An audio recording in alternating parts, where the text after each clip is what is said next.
Ja. Fint. Ja, flott, flott.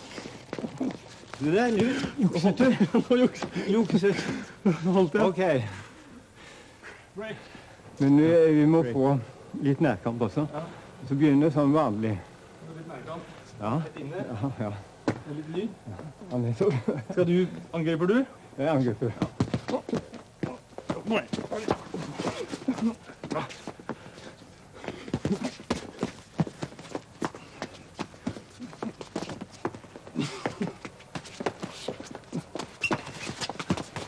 Kom igjen. Det er god. Og tommelen.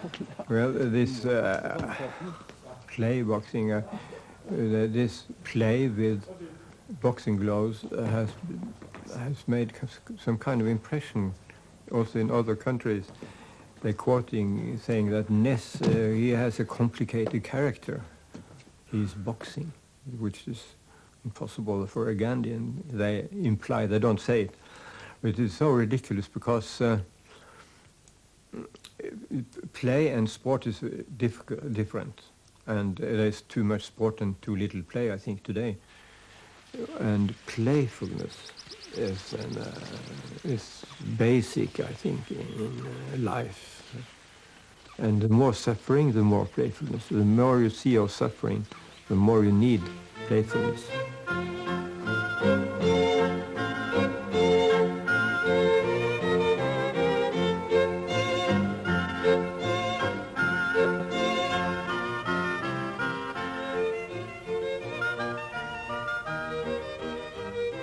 Dignity tells a professor or a philosopher to behave as if he were stiff inside and outside completely.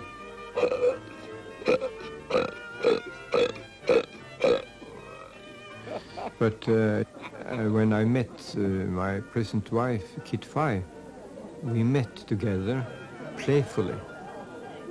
As a Mandarin, as a lecturer in Hong Kong, I behaved completely impossible.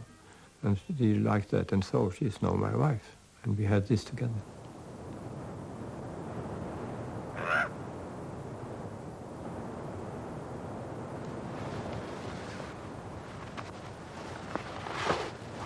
So there's a lot to learn there at the colleges and universities to skip all this crazy scientific way of behavior and let philosophy be something tremendously different from science. Then you can have more people who are acting from the deepest in themselves and not seeing action as something very different from their study of philosophy.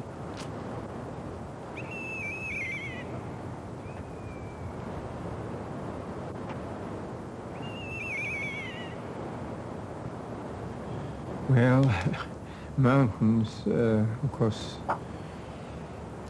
that goes back to infancy, when I was able to go with my older brothers into the mountains. And somehow, I cannot say exactly why, but freedom was equated with getting above the tree line. Somehow, I don't know why. Perspective and many things have to do with it, but from already at 10 years old, I had this dream of having a tiny cottage on this mountain and live there most of the time. I didn't know exactly how tremendously different the climate would be there. Wind, especially winds, where it's Arctic climate, completely Arctic climate, and the summer is only 1 month.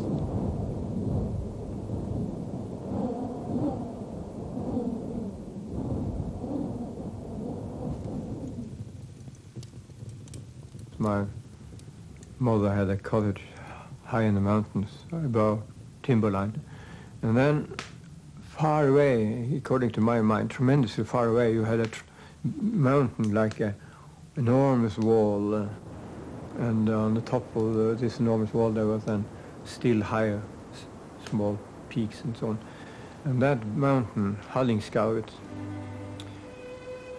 I saw as living being which had all the qualities I would like to have, but I didn't have.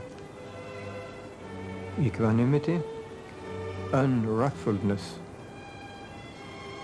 Deep inside, the deepest part inside, there is something that's completely quiet, and that place, Tvergastein, has then been the place where I belong.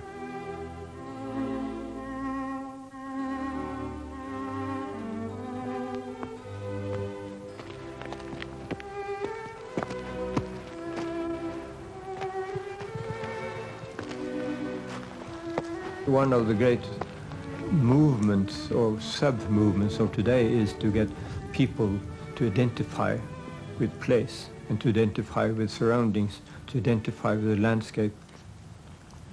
Something in ourselves murdered when we destroy deep relation between ourselves and the immediate surrounding.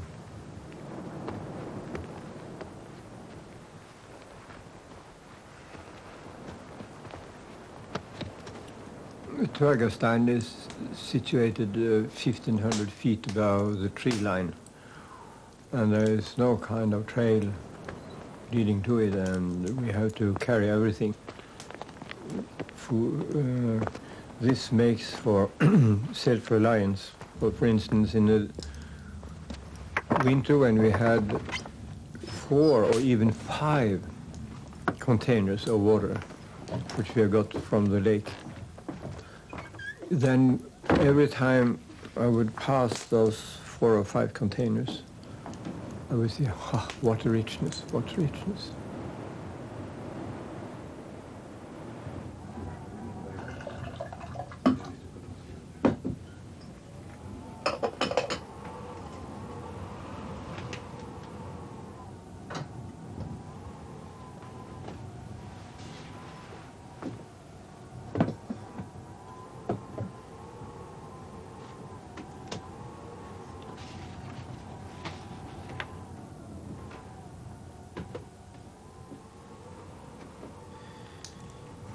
Well, at the age of 14, 15, 16, like other people, I was interested in real problems, life problems. And what do you mean by having a life?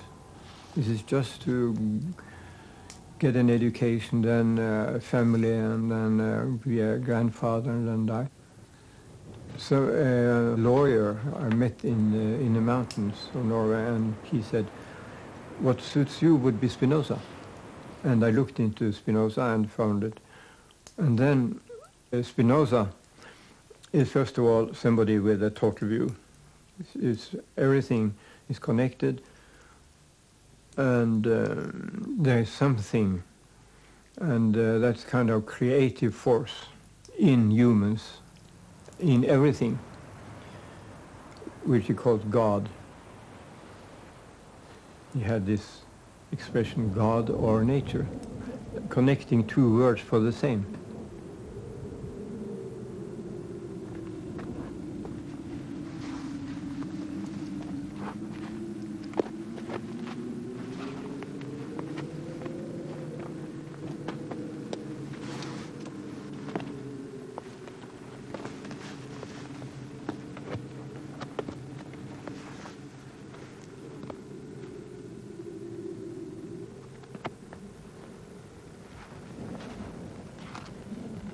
And then he had something marvelous about you cannot avoid being glad and seeing the world as something to be glad about. You cannot avoid that if you are completely active from your own nature.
What makes me feel quite a serious meaning in life, in my life, is the ecological crisis, because I can add to my feeling for nature.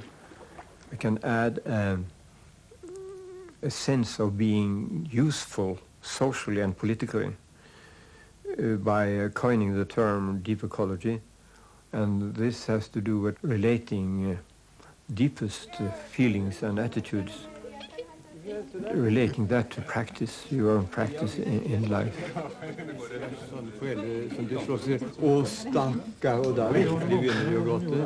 And of course, I had a kind of practical philosophy, therefore, when I was suddenly made a full professor in 1939, 27 years old, I said that, of course, people who would specialize in philosophy that could not be coerced to be seen at the campus at all, except at certain examinations.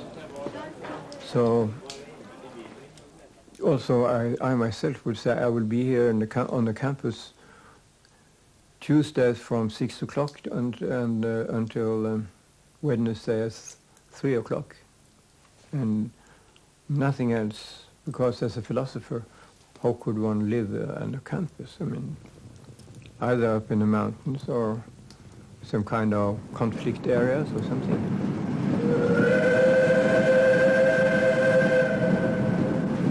And at that time, it was possible to carry through this kind of conception of being a philosopher, different from being a professor of philosophy.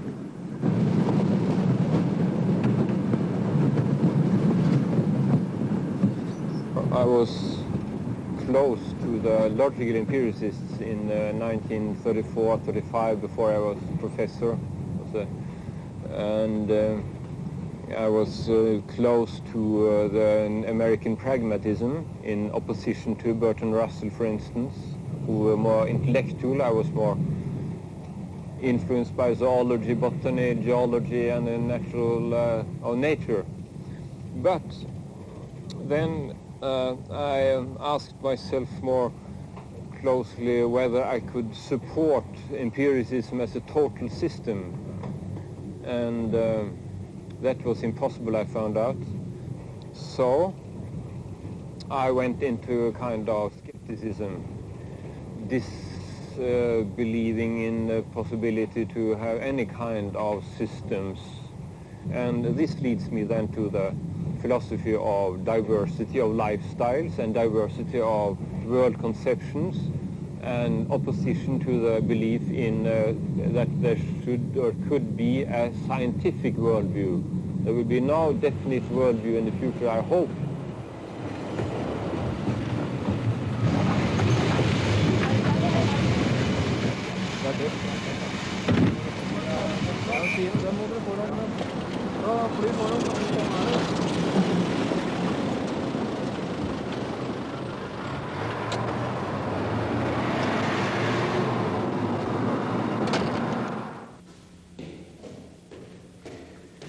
Philosophy, I think,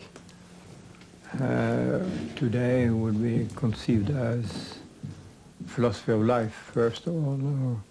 And that's easy to say, that what's driving you, what's your aims, basically what's hunting you, and what are you hunting. So what we need is, of course, academic philosophers, but we need much more philosophers, in the sense of old-fashioned kind of maximum perspective, deepness of perspective and broadness of perspective, and who act from this perspective always. So you need people who are living according to their philosophy, in the sense that the philosophy is relevant to what they decide every day. So I think today we must change universities and colleges in the direction of how to make it more easy for people who have a broad and deep perspective to retain that through college and university, and to retain the stress on praxis, that's to say, how you live, how you influence the politicians, local or others, how you influence people. And with a tremendous formal education as you have in the West, you should be able to articulate your views and therefore stand up against technocracy and stand up against the unthinking kind of policies we have in the West at the moment.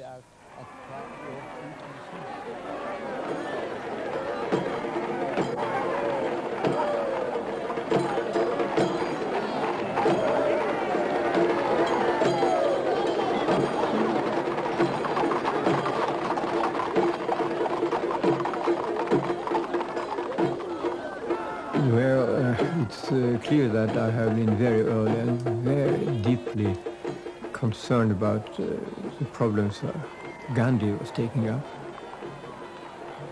His aim was to free India, which he meant to free the Indians. And he said that political freedom is a good instrument for arriving at freedom, but don't mix those two things together. To fight for freedom and to fight for freedom from England. But this, that we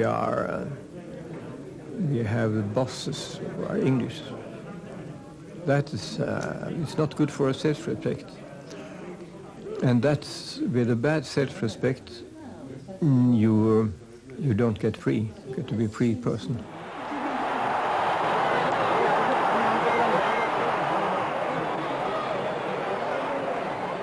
It was known for insisting on getting all the facts on the table and trying to agree about the facts and then proceed what can be done to resolve the conflict.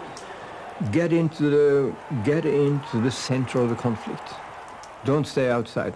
Whatever happens, don't stay outside. Get into the center.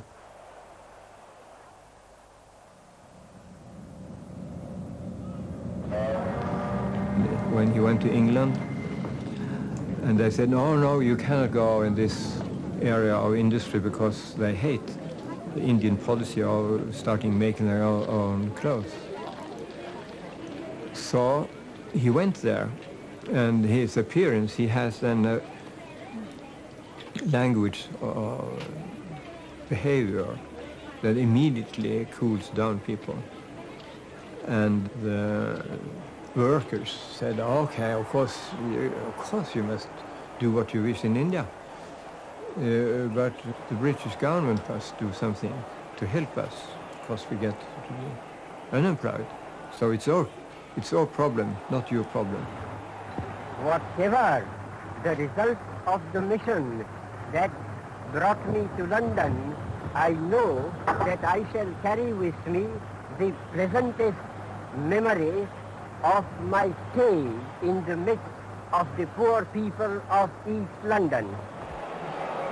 So I think that Gandhi showed that we can always meet an opponent, whatever his view, religious or other, you can always meet in a way that calm down the passions and make communication possible.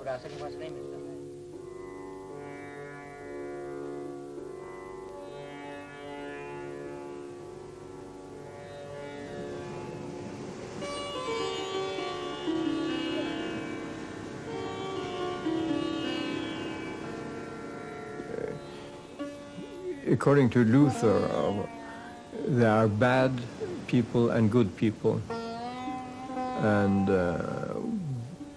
humans are somehow above nature, etc.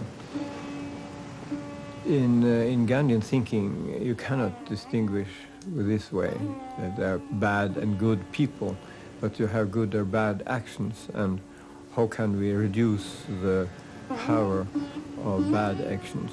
How can we maybe change people to some extent?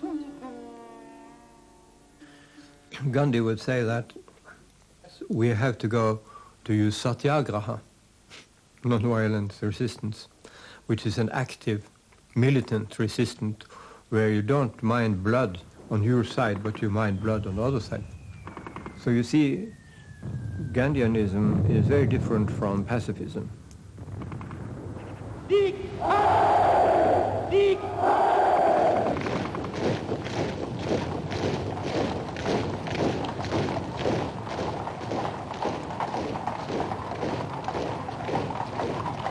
They were occupied 5 years by the Nazis. And you may ask whether we in Norway should have reacted with non-violence against the occupation. As to the first question, I would say, sure, we could have stopped Hitler without any kind of military means. But then we had to start, we had to start in 1918, 1919, 1920 to have helped Germany to get back into normality, economically.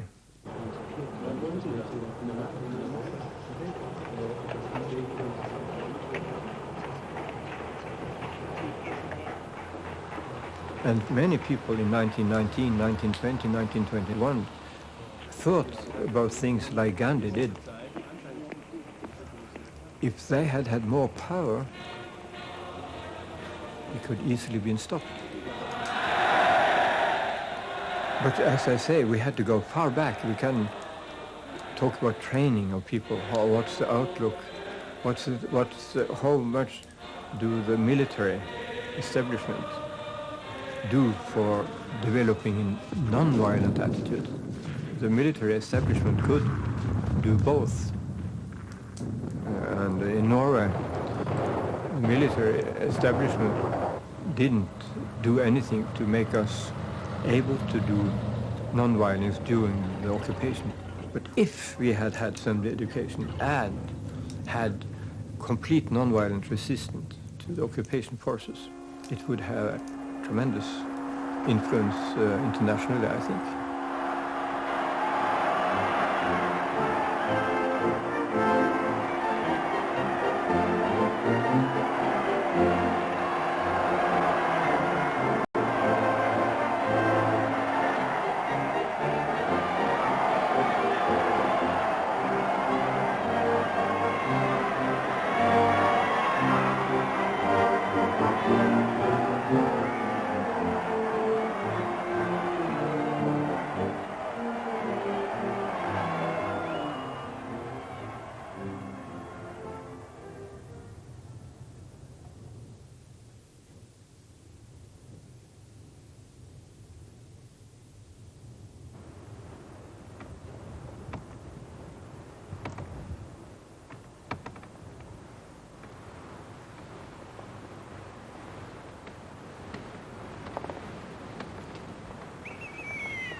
One of the things which is so characteristic of mountains is greatness. The mountain, the Hallingshav, is great. And if we interpret that in a little wrong way, we talk about the bigness of mountains.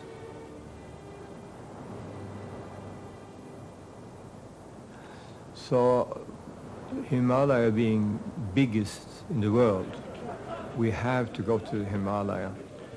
But I resisted that temptation until 1949 or 48 because I knew that it means organization, administration, and coming together, talking about inessentials. But nevertheless, I went then twice, 3 times at all.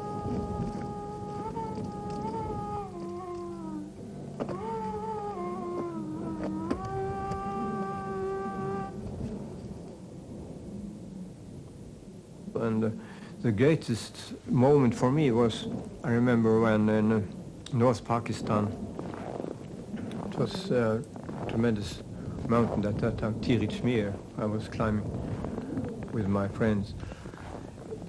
Impressive. We made the first ascent of Tirich-Mir at that time, number 3 highest that had been climbed and so on and so on. And that, of course, made me more notorious and made an impact in newspapers and so on. But it doesn't mean much from a philosophical point of view, not at all.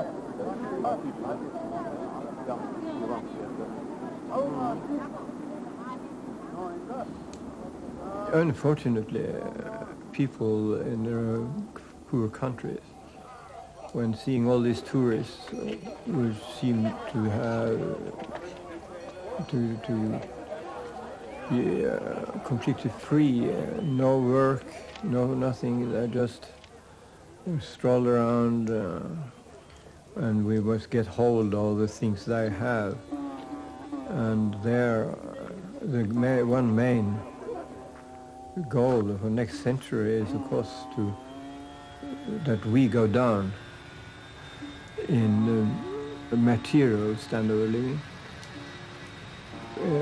so that the world would see a development of the poor countries.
So richness and luxury, if it has at all philosophical meaning, must be related to what you feel and what you have compared to certain other people. What they have is irrelevant, completely irrelevant, especially if you live in a rich industrial society.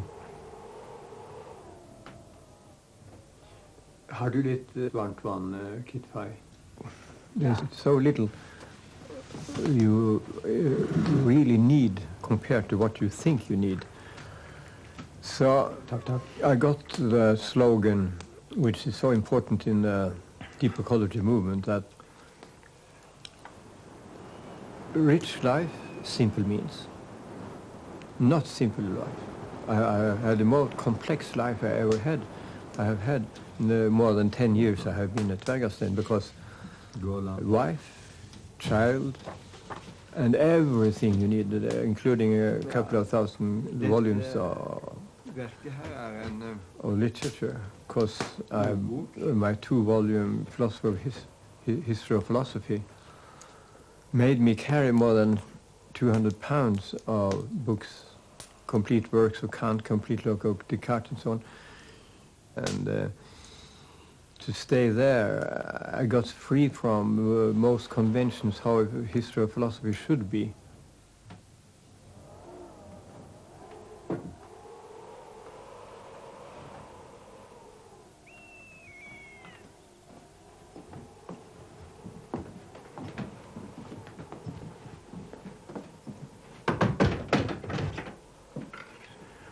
So what people should do, also as students of philosophy, is to find meaning, find where they stand, where their innermost being, where they, what direction they really feel they belong.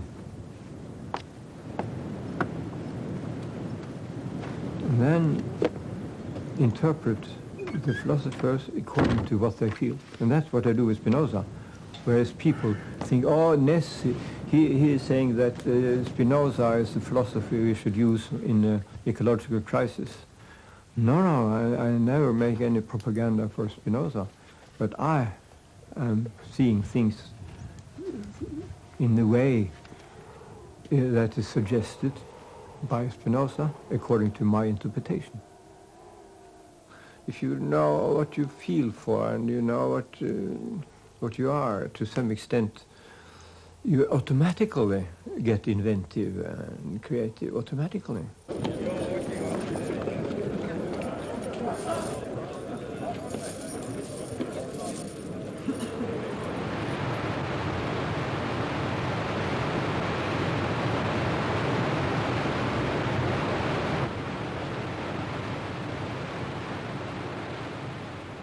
And so in the ecological crisis, for instance, you had to go in to be activist. You have a religion or you have a philosophy, and you have a conception of yourself, and you act from all that. And the Gandhian resistance presupposes that you try and try and try within the law. And after having done that, not seeing any kind of opportunity to reach the goal, you break laws. But the breaking of law is not to directly succeed in the aim you are goal, but it is to simply awake people that you are willing to go to prison because of this. Even with the police or angry mob hitting you,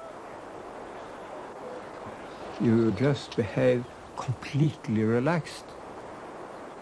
That's why to some extent, I like the thought of little training in boxing, because after being hit 10 or 15 times, you get to be completely calm about it. Completely calm.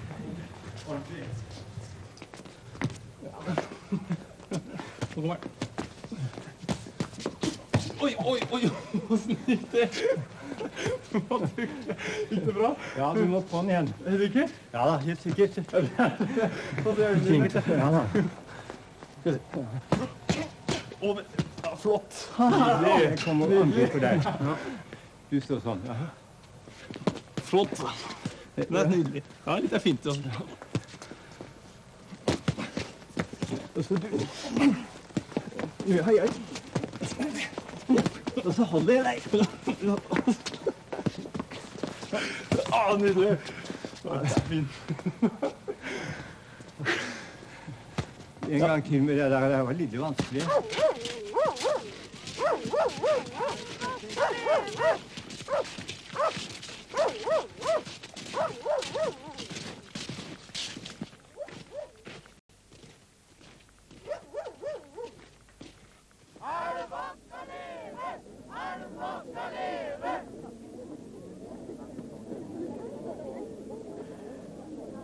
what was true at the time of Gandhi is true today also.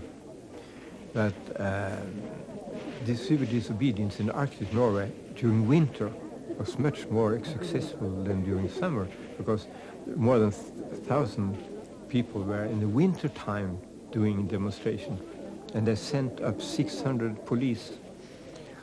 And then the population saw this on television or in the newspapers, and I saw that it was cold, very cold, and so you see, it's communication, basically, the civil disobedience, not direct to save something directly by means of breaking laws.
So we have sinned against nature, we have sinned against God's creation, and we must live very much different.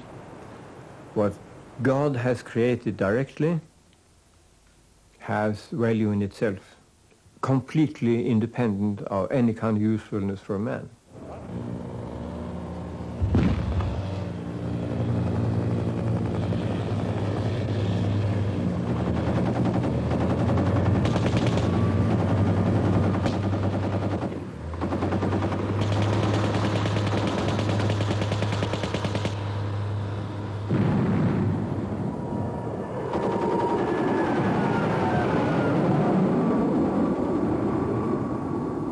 Waste fantastic a lot of energy, so we need a lot of progress, and that's what we have to understand by the term growth.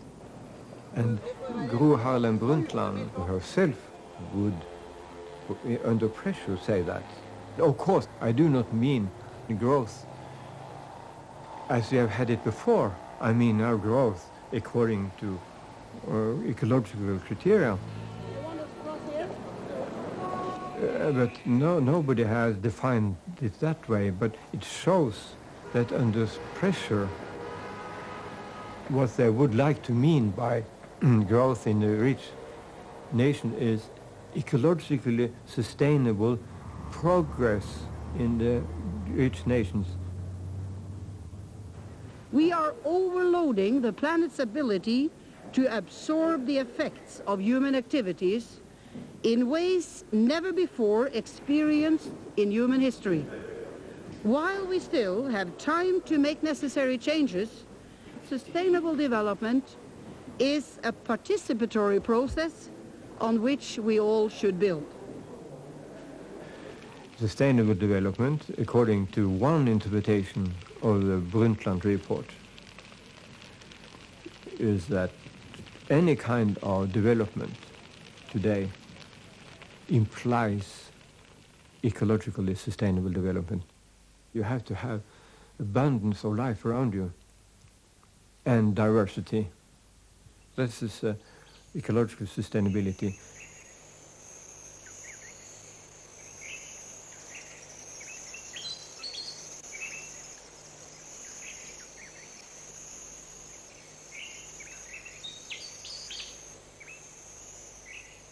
You have to choose an interpretation which is such that you can support it, because 22 politicians at a high level have said yes. And then you have to interpret the report in order to get an interpretation where they really said something important and very good ecologically. Therefore, because it's politically important to say to politicians, you have said so and so. So, how is your policy consistent with what you have said in the Brundtland report? And then they cannot say, oh, but you might interpret it so and so. No, no. They would feel the pressure in the direction of real responsibility ecologically. Tactical, we have to be tactical also.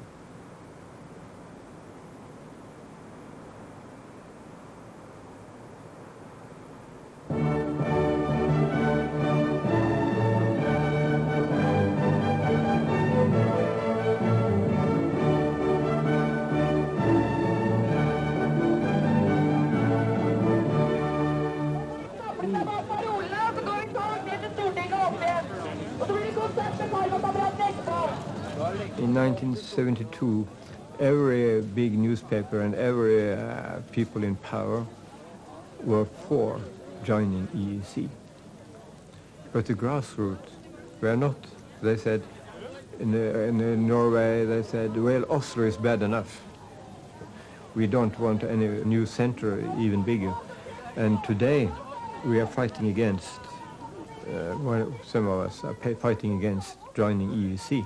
And it's interesting to see that it seems that there is some kind of deep distrust in a bigger center like this and a coalition of rich states. But then they say, but what about if you only Iceland and Norway are alone, suffering alone, where the others are all joining, Sweden and others are joining EEC? How can you stand alone like that? And for me, it's so ridiculous because it's only good for Europe to have a couple of rich states outside EEC to show that we can ecologically, for instance, do much which they cannot do in EEC. And philosophically, I think it is a cooperation internationally. And that means a cooperation with the second world, the third world, and trying to save little of the fourth world. That's what we are needed for. And we in Norway could do a lot to manifest that we go down to a policy and a lifestyle that is universalizable. And we could do that with our tremendous nice nature plus export of oil. We do not deserve the oil, but we can export. So we are really in a very good position to, in some ways, realize a ecologically responsible policy. If we stay outside, we will go down maybe a little in material standard of living, but that we are having to do anyhow. For ecological, we have to go down.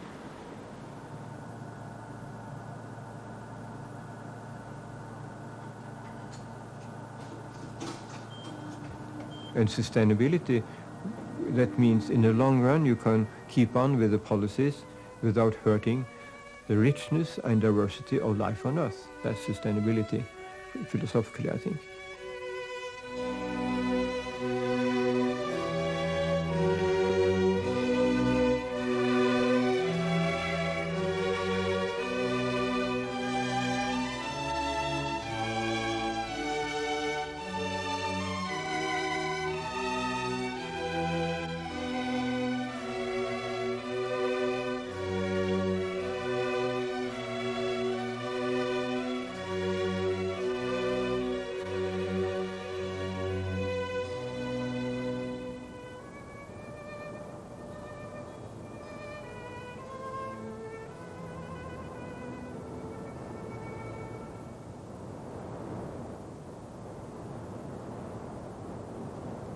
So, rich life, simple means, not simple life. Whereas at the moment, the 500 millions or 800 millions of people living in so-called abundance, they cannot hope that the rest of mankind would reach anything like that level of just nonsense, which you call standard of living. Standard of living, out. Life quality, in. Life quality, how do you feel? How do you really feel? That's the important thing. And Tergersten has to do with that, and I hope that others will find other ways of reaching the same conclusions. I mean, the frontier is long. That's one of my favorite slogans. The frontier is very long. You have certain weaknesses, you have certain strengths. Come on, do things. Everybody. This is how it is.